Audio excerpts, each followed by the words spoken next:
Intimamente lamentei a interrupção da palestra. Os esclarecimentos da senhora Laura fortaleciam meu coração. Lísias entrou em casa visivelmente satisfeito. Olá, ainda não se recolheu? Perguntou sorridente. E enquanto os jovens se despediam, convidava-me solícito. Venha ao jardim, pois ainda não viu o luar destes sítios. A dona da casa entrava em conversação com as filhas, enquanto, acompanhando Lísias, fui aos canteiros em flor. O espetáculo apresentava-se soberbo.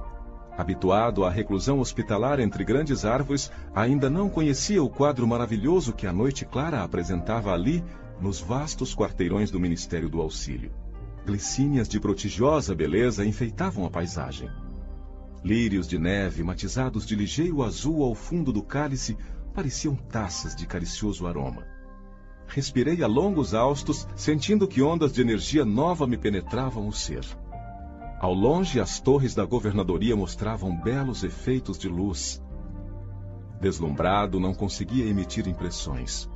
Esforçando-me para exteriorizar a admiração que me invadia a alma, falei comovidamente. Nunca presenciei tamanha paz. Que noite! O companheiro sorriu e acentuou. Há compromisso entre todos os habitantes equilibrados da colônia, no sentido de não se emitirem pensamentos contrários ao bem. Dessarte, o esforço da maioria se transforma numa prece quase perene. Daí nascerem as vibrações de paz que observamos. Após enlevar-me na contemplação do quadro prodigioso, como se estivesse bebendo a luz e a calma da noite, voltamos ao interior onde Lísia se aproximou de pequeno aparelho postado na sala, à maneira de nossos receptores radiofônicos. Aguçou-se-me a curiosidade. Que iríamos ouvir? Mensagens da Terra? Vindo ao encontro de minhas interrogações íntimas, o amigo esclareceu. Não ouviremos vozes do planeta.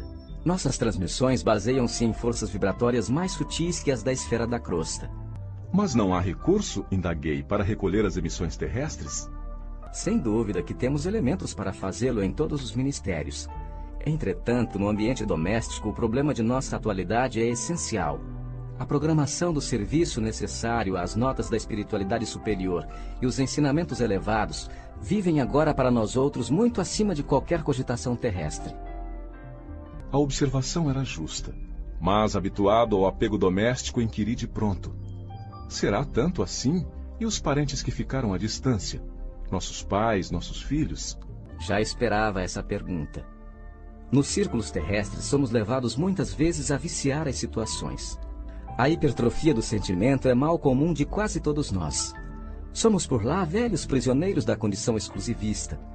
Em família, isolamo-nos frequentemente no cadinho do sangue e esquecemos o resto das obrigações. Vivemos distraídos dos verdadeiros princípios de fraternidade. Ensinamo-los a todo mundo, mas em geral, chegado o momento do testemunho, somos solidários apenas com os nossos.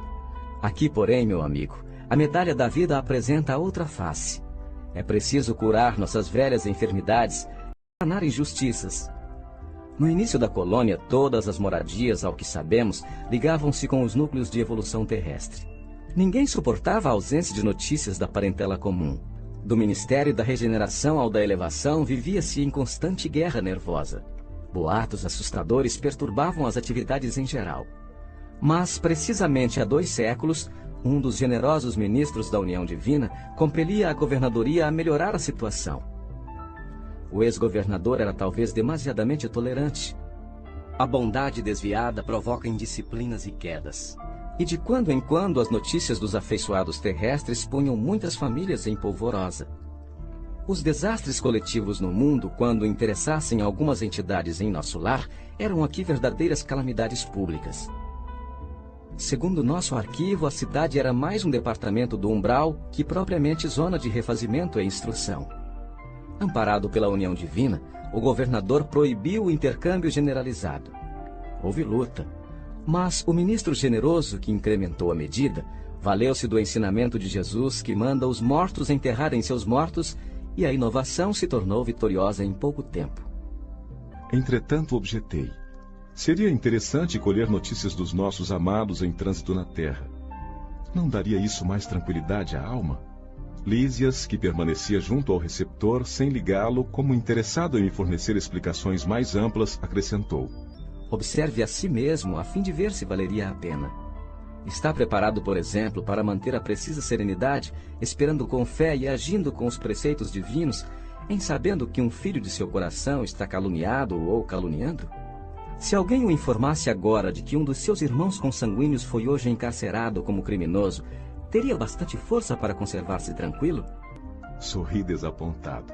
Não devemos procurar notícias dos planos inferiores, Prosseguiu solícito, senão para levar auxílios justos.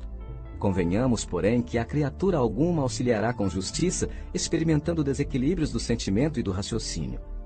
Por isso, é indispensável a preparação conveniente antes de novos contactos com os parentes terrenos.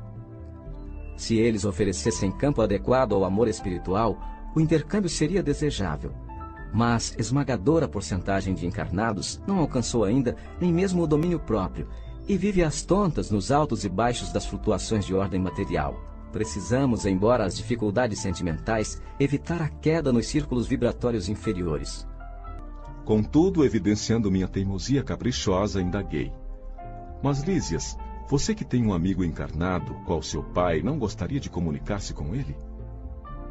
Sem dúvida, respondeu bondosamente.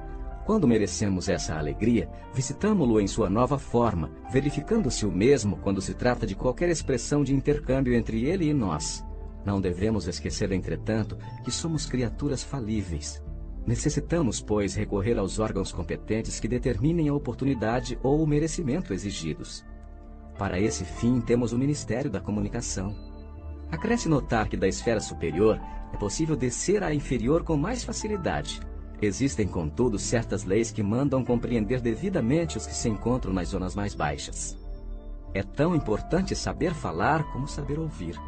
Nosso lar vivia em perturbações porque, não sabendo ouvir, não podia auxiliar com êxito e a colônia transformava-se frequentemente em campo de confusão.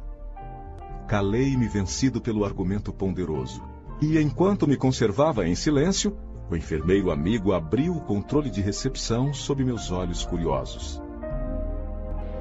A Federação Espírita Brasileira apresenta Nosso Lar, de Francisco Cândido Xavier. Ditado pelo Espírito André Luiz. Editado originalmente pela Federação Espírita Brasileira. Produção Companhia da Voz. Narração Valmir Nascimento.